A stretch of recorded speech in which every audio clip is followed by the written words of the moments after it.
In a glass case in Melbourne, there is a Formula One car. It is green, it has no wings, and the man who drove it in 1966 is still the only person in the history of the sport to win the World Championship in a car carrying his own name. The engine in it was drawn by hand in a London flat and built in a shed in Melbourne's inner west, out of a block General Motors had given up on. It beat Ferrari. It beat Cooper Maserati. It beat Honda, with the least powerful engine on the grid. That car is owned today by a corporation in Atlanta, Georgia, and the company that built the engine started in a tin shed in Collingwood, bought by a man who had spent 4 years carrying stretchers at Gallipoli and on the Western Front. Its name is 5 letters long, REPCO. 5. Before we go any further, if you want to keep these stories alive, I've created a book with the complete Australian lost factories, the workers, the gates, the Australian maid, all gone. The link is on the first line of the description. Back to the story. Chapter 1. The Stretcher Bearer. Robert Jeffrey Russell was born at Castlemaine in central Victoria on the 26th of May 1892. Everybody called him Jeff. His father, Robert Frederick Russell, was an Irish-born school inspector, which in the Victoria of the 1890s was a position of some standing. A man of letters, in a colony still working out what its own letters looked like. The family moved to Geelong, then to Hawthorn, and the boy was sent to Scotch College in Melbourne.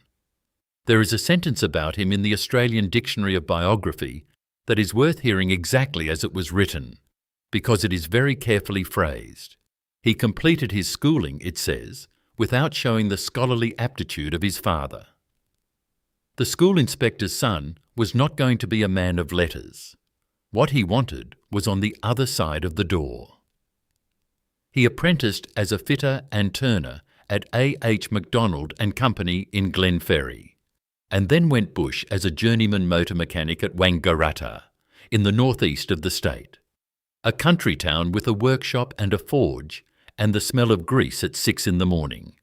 That was the choice. The educated household on one side, the workshop floor on the other, and he took the floor and never left it. Then, on the 22nd of March 1915, he enlisted in the 1st Australian Imperial Force. He served at Gallipoli and then on the Western Front. A word about Gallipoli, and it matters. Gallipoli is the Gelibolu Peninsula in Turkey on the Dardanelles, at the mouth of the Sea of Marmara. It is a long way from the Persian Gulf, and a previous telling of this story put pictures of the Gulf on the screen while saying the word. This film is not going to do that. What Jeff Russell did there is the thing that shapes everything after it. He served mainly with the 6th Field Ambulance. He was a stretcher bearer. Sit with the arithmetic of that for a moment. 4 years of carrying other men's broken bodies out of mud and trench and shell fire, in a job that put him under the same artillery as everybody else, without the option of firing back at it. He was promoted sergeant in May 1916. He came home in June 1919 and was discharged that August. He was 27 years old. The dictionary describes the man he became afterwards. Probing steel blue eyes, a rigid moral code, more reserved and aloof as he aged, a perfectionist, ambitious but not driven by love of money. Hold that last phrase because a great deal of what follows only makes sense with it, and in 1922 he bought a tin shed in Collingwood. Chapter 2. 5 letters. The shed was in Collingwood, in inner Melbourne, and he registered the business at Pumbumpus as the Auto Grinding Company, engine reconditioning. In the 1920s, that meant taking a worn cylinder bore, gone out of round after years of dust and poor oil, and machining it true again so the engine would hold compression. Precision work, done on a machine bought on terms, in a shed, by a man who had come back from France with a trade, and not much else. The market was sitting there in plain sight. Australians were buying cars from Britain, from America, and from France. Those cars broke. And when they broke, the part had to come halfway around the world by ship, which meant 6 months and a fortune for a component that could have been made in Melbourne by anybody with the machines and the nerve. Now, before this goes any further, there is a correction to make, and it is the founding fact of this film. A previous telling of this story said the name was 4 letters. It is not. It is 5, R-E-P-C-O, 5 letters. And there is a second wrong answer in circulation, which you will find repeated by people who worked there. You will be told it stands for Russell Engine Parts Company. It does not. Here is what it actually is, and Russell set it out himself in the company's own prospectus. Replacement Parts Company. The first syllables of the first 2 words and the first 2 letters of the third. Repco, 5 letters, and every one of them is doing a job. The sequence matters, so here it is properly. In 1924, he moved from Collingwood to Queensbury Street, Carlton, the centre of the Melbourne motor trade, where the sound of metal on metal ran up and down the street from Lygon to Elizabeth. In 1926, Russell and a friend named Bill Ryan formed Replacement Parts Proprietary Limited, with an office in Elizabeth Street. In 1927, he founded a second company alongside it, Russell Manufacturing, in North Melbourne, and its business was pistons. Piston making is the most precise work in the entire automotive trade. The tolerances are measured in thousandths of an inch. The metallurgy is a science that British and American manufacturers had spent 40 years perfecting, and a piston that is wrong by a hair destroys the engine it is in. A man from a Collingwood shed decided he would do it in Melbourne. In 1930, the piston plant moved to Burnley Street, Richmond, and the trade name Repco was registered. In 1932, the first country branch opened at Hamilton, in Victoria's Western District, nearly 300 kilometres west of Melbourne. In 1936, Russell bought Bill Ryan out. The partnership was finished. He wanted the thing whole. And in 1937, Repco Limited floated on the Melbourne Stock Exchange with Russell as chairman and managing director and a workforce of about 500. There is a detail in that float that the company histories mention almost in passing, and it should not be passed over. The company secretary appointed to the new public company was a woman named Maud Turditch. She is recorded as among the earliest female company secretaries of an Australian publicly listed company. Consider when that is. 1937. 26 years before the Commonwealth Public Service would permit a married woman to keep her job. One more thing, flagged as reported rather than proven. It is widely said that Bill Ryan went on to the firm behind Repco Filters, which was founded in Melbourne in the same year he was bought out. The timing fits. No document this film has seen confirms it is the same man, and in 1939 the trade name was conscripted. Chapter 3, 409.40. Britain declared war on Germany in September 1939, and Australia followed within hours. The Royal Australian Air Force at that moment was a small, largely ceremonial force flying second-hand British equipment. It had to become something else, and it had to do it in about 18 months. The instrument was the Empire Air Training Scheme, agreed at Ottawa on the 17th of December 1939. Australia undertook to train tens of thousands of aircrew and feed them into the war. Training aircrew means training aircraft, and the 2 that carried the load were the Avro Anson and the de Havilland Tiger Moth. Both needed pistons. Both needed cylinder heads. Both needed precision-machined components that in 1939 could not reliably be shipped from Britain, because Britain was being bombed. Per Repco's own centenary record, the company supplied pistons for the Avro Anson, bearings for Ford 5.8 military trucks, and cylinder heads for the Tiger Moth. Consider what that actually means.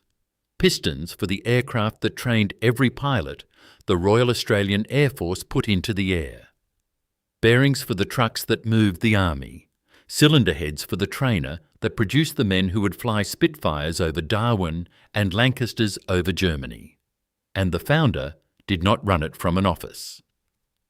The Australian Dictionary of Biography records that Russell, on top of running Repco, managed a plant for the Department of Aircraft Production. It also records that in spare moments he worked on aircraft cylinder heads at his own home. Where that plant was is not in the public record. A previous telling of this story guessed at it. This film is not going to. By August 1945, the force that all of this fed had become the fourth largest Allied air force in the world, with more than 150,000 personnel. And now, the thing at the centre of this film. Thomas Jeffrey Notcut Russell, service number 400-940. He was Jeff Russell's elder son, born on the 17th of August 1921. Flight Sergeant, Royal Australian Air Force, number 458 Squadron. Wellington bombers in the Mediterranean, with a detachment operating out of Malta in the first half of 1943. The Commonwealth War Graves Commission records his death on the 9th of May, 1943. The cause given in the record is 2 words. Flying battle. There is no known grave. He is commemorated on the Malta Memorial, Panel 12, Column 1, which is where the Commonwealth puts the airmen it could not bury.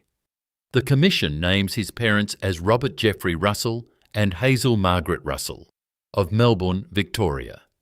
The boys' own middle names carry both of them. Jeffrey from his father, Notcut from his mother's family. He was 21 years old. Sit with what that arrangement actually is. A man spent the war making the components that went into the aircraft that trained Australia's airmen, and lost his own airman son over the Mediterranean, and there was no body to bring home and no grave to visit. Only a panel on a wall in Malta with a number beside the name. The plant kept running, the pistons kept coming off the line, and the founder had 3 years left. Chapter 4. The Messenger Boy. In 1945, the war ended and Jeff Russell fell seriously ill. He resigned from the Repco board and sold his controlling interest in the company for £200,000. Pounds, not dollars. This country would not have dollars for another 21 years. He retired to a house at Lower Plenty, on the northeastern edge of Melbourne, and he died at Heidelberg on the 19th of April 1946 of a cerebral tumour. He was 53 years old. 8 months after the end of the war, he had spent building parts for. He had gone into a shed in Collingwood in 1922 and come out with a public company, and he did not live to see a single thing that made the name famous. The man who followed him started at the very bottom of the same company. Charles Gulan McGrath was born at Sebastopol, just outside Ballarat, on the 22nd of November 1910. He was the 4th child of David Charles McGrath, the federal member for Ballarat, who had been a storekeeper before he was a politician. He joined Replacement Parts in 1928 as a messenger. Bill Ryan started calling him Dave, on the grounds that there were already too many Charlies in the place, and the name stuck so thoroughly that men on the factory floor 30 years later still used it. From 1935, he ran the company's Launceston operation in Tasmania, and the town is pronounced Loen-sur-Stoon, which every Tasmanian in this audience already knows. During the war, his responsibilities there expanded into the production and repair of military vehicle components. He became managing director in 1953, chairman in 1957. He was appointed OBE in 1964 and knighted in 1968 for services to industry and export. The messenger boy left the company a knight, and under him, Repco became the thing the country actually recognises. In 1947, it bought PBR, Peyton's brake replacements, when the Peyton brothers retired. Get that direction right, because the comment sections argue about it endlessly. Repco bought PBR, not the other way round. On the 29th of November, 1948, the first Holden, the 48-215, rolled off the line at Fisherman's Bend. Australia's first locally manufactured passenger car, Repco supplied its pistons, its brake components and its control cables. Every one of them carried Repco parts. And in 1961, the company opened an apprenticeship training centre in Melbourne, which became the de facto national finishing school for Australian mechanics. By the middle of the decade, there was a Repco-trained apprentice on the floor of workshops in every suburb of every state. Then there was the catalogue, parts, tools and equipment, bound and issued to the trade, and known in workshops across the country simply as the Repco Bible.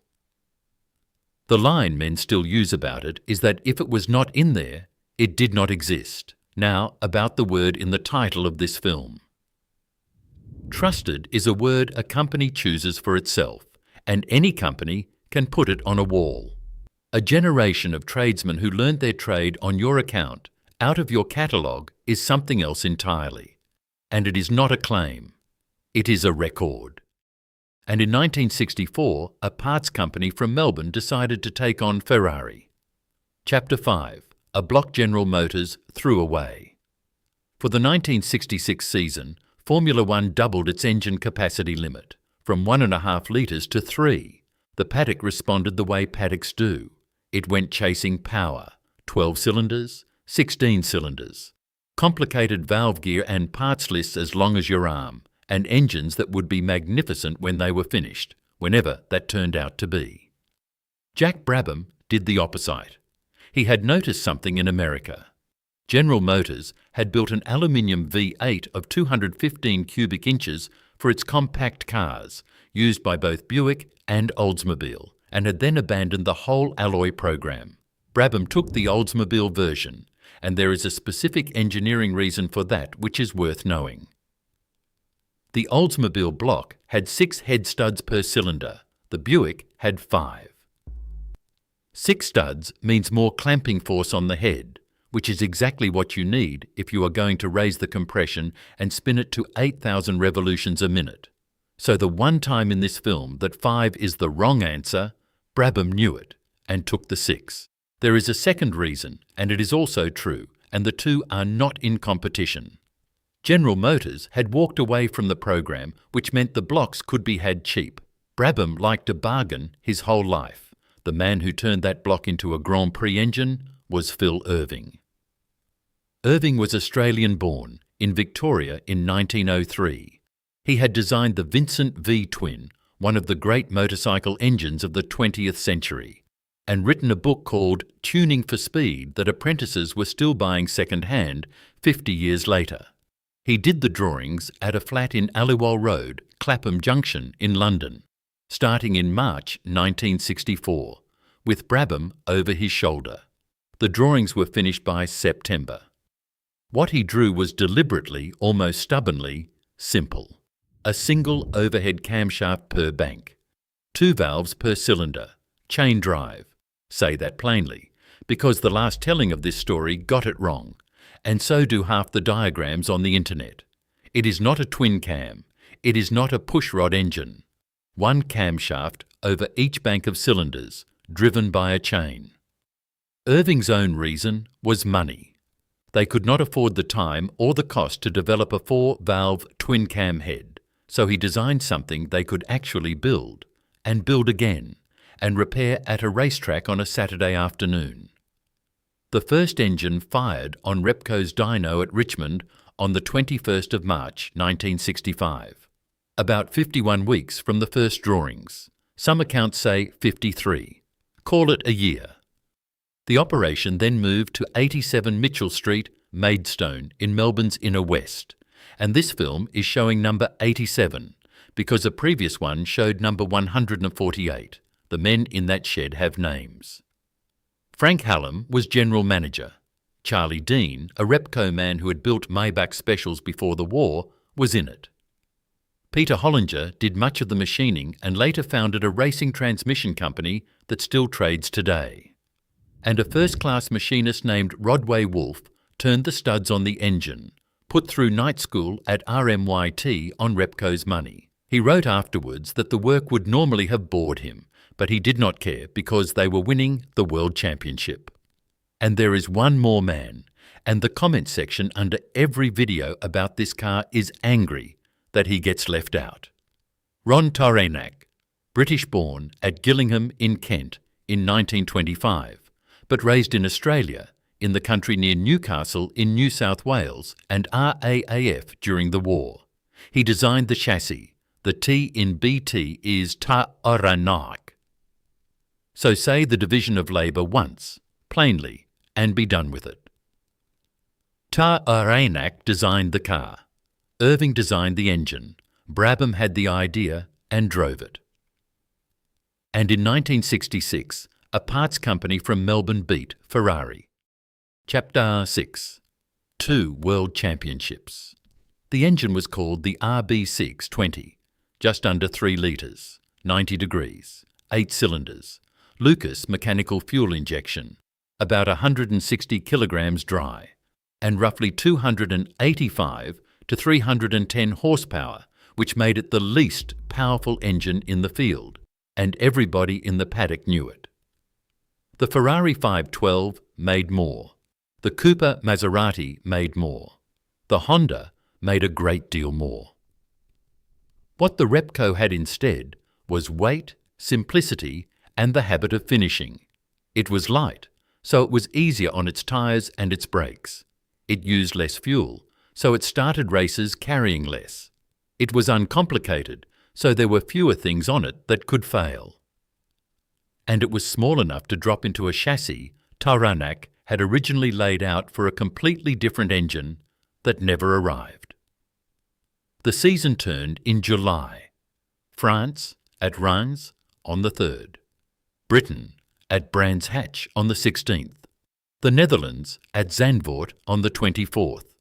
Germany at the Nürburgring on the 7th of August.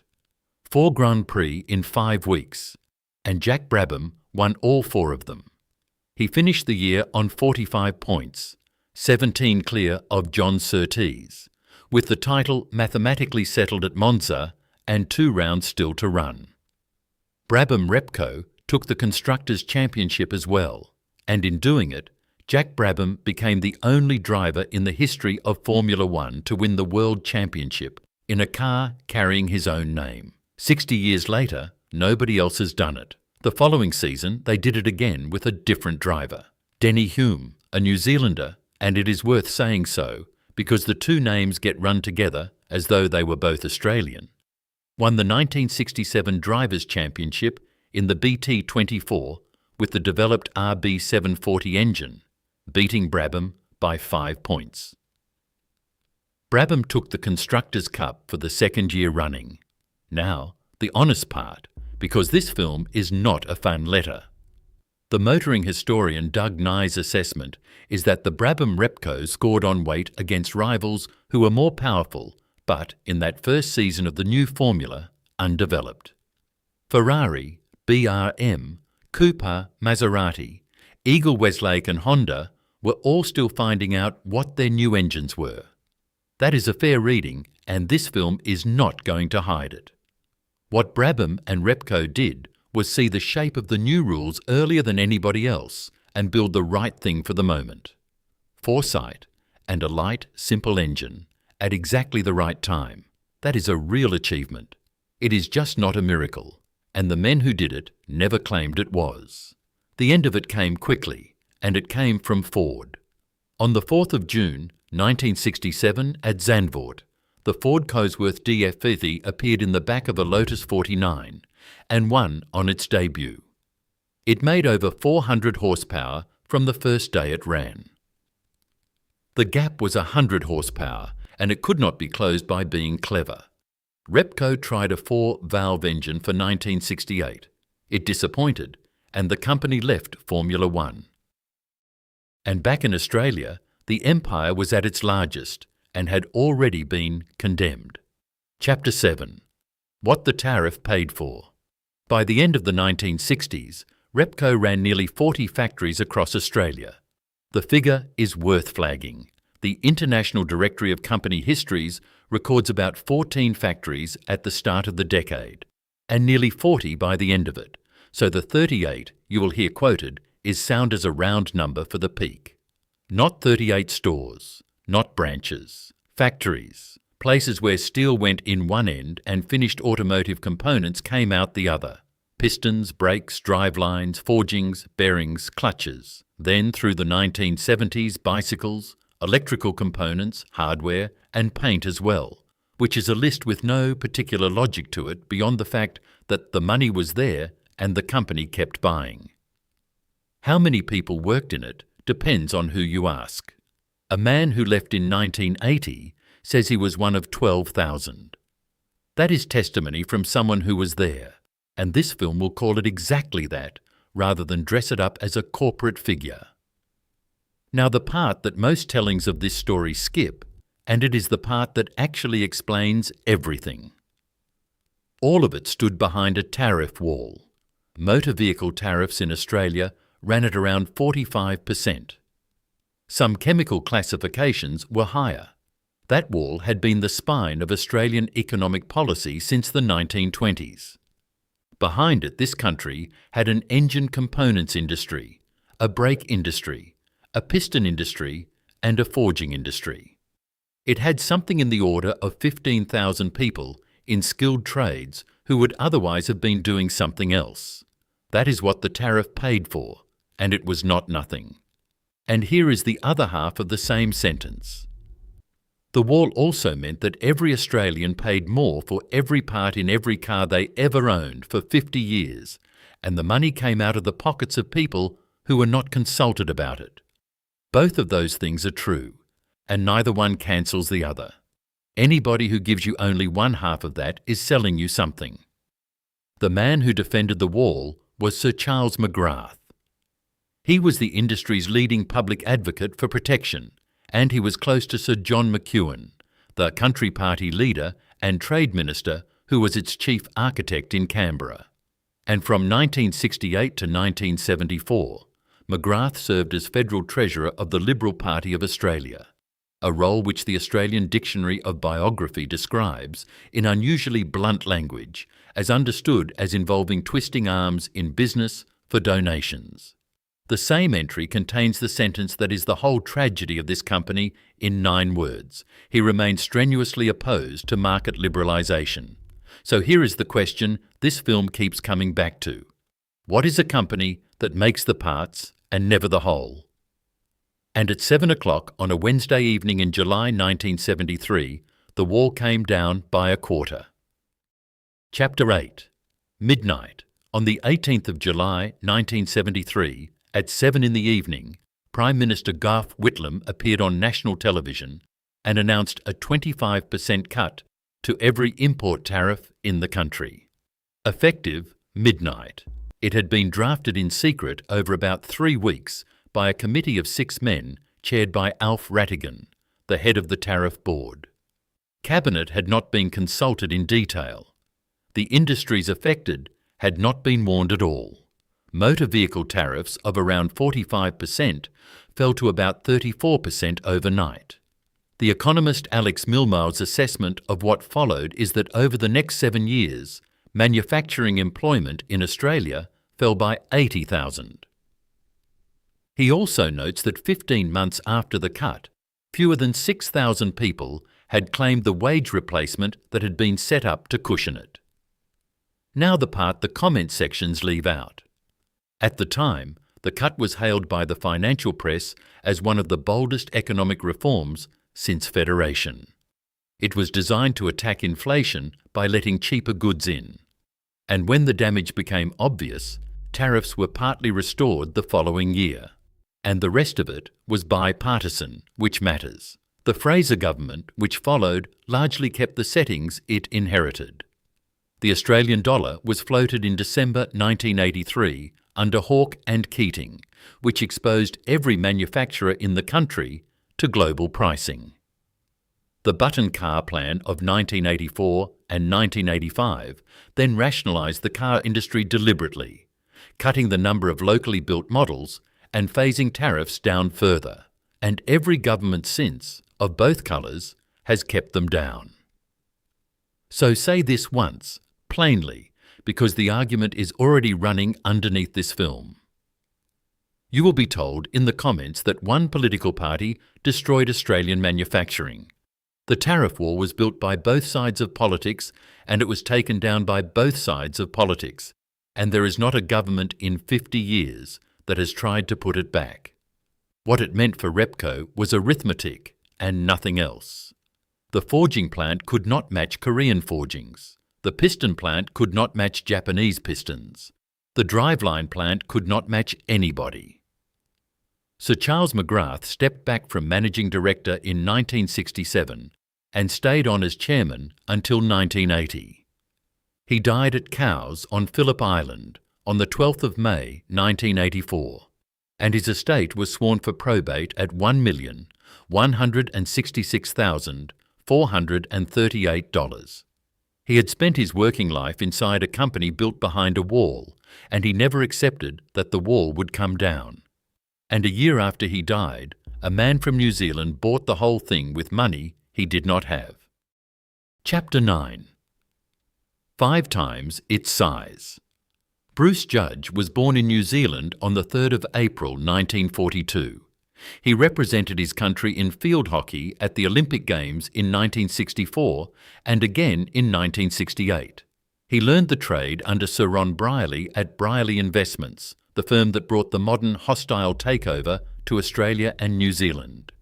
He left in 1979 with a colleague named Paul Collins, backed by a Christchurch timber merchant called Cyril Smith. They built up through a series of acquisitions, using a listed shell as the vehicle each time. In June 1982, he moved to Brisbane, bought about 28% of a Queensland quarrying company called South Pine Quarries, and renamed it. He called it Ariadne Australia. In 1985, Ariadne moved on Repco. The two companies each took a 19.9% stake in the other, and then Ariadne turned it around with a takeover valued at $330 million. Of a company 5 times its size. Consider what that actually is, because it is the hinge of this entire story. 1/5 the size, bought the giant, and then took the giant apart. By 2086, Repco had shed its manufacturing arm altogether and offloaded more than half its assets, regrouping around the parts distribution network. There is an account of why, and it comes from a man who worked for Repco for 40 years. He says Judge was not interested in the business at all, but in the property, because Repco owned the freehold on its own stores and factories. That is his testimony. It is consistent with what Ariadne actually did, and it is consistent with how Judge had operated before. It has never been independently documented, and this film is not going to state it as fact. And here is the detail that is almost too good to be true. In 2086, Bruce Judge was named Australian Businessman of the Year. For the Repco deal, the same business establishment that had knighted Sir Charles McGrath in 1968 gave its most prestigious annual award to the man who was, at that moment, dismantling what McGrath had spent his life building. The end came in October 1987, when the market crashed, and Ariadne's cross-shareholdings came apart with it. In 1988, the group posted a loss of about $640 million, a record for an Australian company at the time, though it would be surpassed within a few years. The New Zealand Herald reported that shareholders in Ariadne and its related companies saw virtually all their wealth wiped out. That is the newspaper's figure, and this film is attributing it rather than asserting it. Bruce Judge resigned under threat of scrutiny from the National Companies and Securities Commission. Now the sentence that has to travel with all of the above. He was investigated. He was never charged with any offence, and he was never convicted of anything. And this film says nothing beyond what the corporate record shows. And what was left of Repco began a long walk to Georgia. Chapter 10. The Glass Case.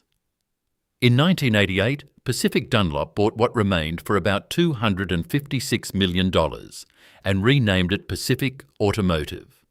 What followed reads like a list because that is what it was. A management buyout in 2001. Relisted on the stock exchange as Repco in October 2003, the name brought back out of storage after 15 years inside somebody else's company. Taken private again by CCMP Capital in December 2006, renamed Exago in 2009. And then America. Genuine Parts Company of Atlanta, Georgia, was founded in 1928 by a man named Carlisle Fraser. It bought 30% on the 1st of January 2012 and the remaining 70% in 2013 for around $800 million United States dollars, including assumed debt. American dollars. Say so because it matters what currency a country's industrial history is finally priced in. Now the correction, and it comes from a man who worked in those factories. You will be told that 38 factories vanished in 18 months. They did not. The factories left Repco. That is a different thing. PBR went on making brakes into the 21st century and built a plant in the United States. Unidrive kept making driveline components and running the forge. Hardy Spicer kept making universal joints. They passed through other owners, under other names. And they went on turning out Australian car parts for another 30 years. What finally closed them was not a corporate raider. It was the end of the thing they supplied. Ford stopped building cars in Australia in October 2016. Holden and Toyota stopped in October 2017. The component industry outlived the company that had assembled it, and then died with the customers. So, one last time. What is a company that only ever makes the parts? It is a company that can be sold in parts. And it was, piece by piece, over 25 years, to 4 owners on 2 continents, until the only thing left with the name on it was the name. Genuine Parts Company turned over about 24 billion United States dollars in 2025 across more than 10,800 locations in 17 countries. Its chief executive, Will Stengel, was reported at around 13 million United States dollars in total compensation for the year.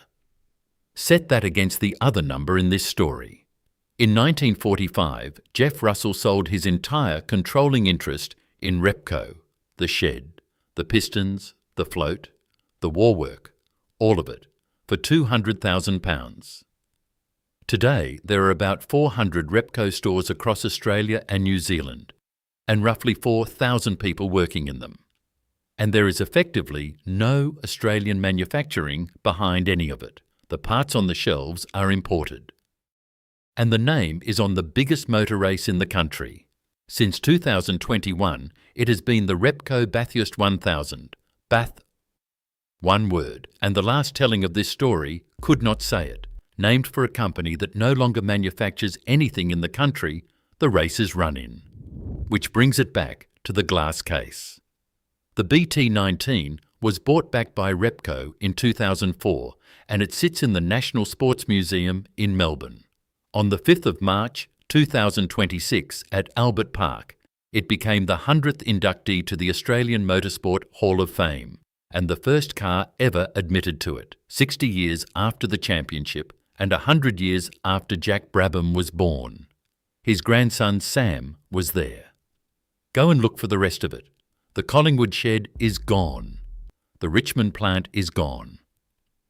87 Mitchell Street, Maidstone, where they built the engine that beat Ferrari, is houses now. And Jeff Russell's elder son has no grave, only a panel on a wall in Malta, and a number 400 and 940. The badge on the glass case still says Repco, 5 letters. The company that owns the case is in Georgia.